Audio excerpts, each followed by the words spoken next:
So the first stitch we're going to learn is your basic seam, and the basic seam is used on everything you're going to do whenever you're sewing something. So it's really important that you learn this one really well.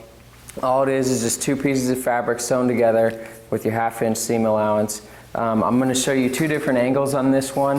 One from about here where you can see my hands and everything that I'm doing so I can explain it a little bit better, and then I'm going to do one close up right from my point of view so you know what it looks like while I'm doing it.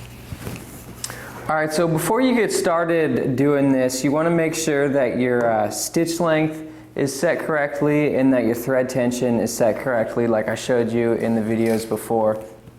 So next what we're going to do is you want to get your pieces aligned so that when you start sewing them that they're perfectly lined up like that. And then whenever you're sewing pieces together, you always sew them, for the most part, you always sew them face to face so that when you open them up, they look like that, because you don't want one piece backwards. And but don't worry, you're going to make that mistake. Everybody does. So that's why we're practicing. So what you want to do is get these lined up, and then when you get them, you want it lined up with your seam allowance line right here, and that's going to be your guide while you're sewing. So once you get everything squared up, you can drop your foot down, and then you're just going to do your back stitch and then sew it all the way down, and then do your lock stitch at the end there, and just be very careful to keep it straight on your seam guide.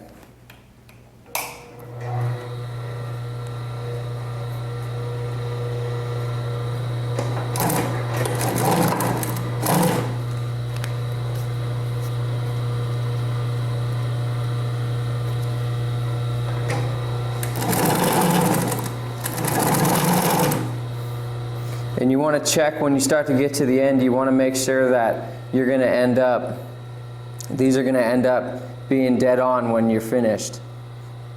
And if you need to make any adjustments, you should make them, you know, before you get to the end. And you can do that by pulling or pushing on the materials depending on which one needs to get longer or shorter.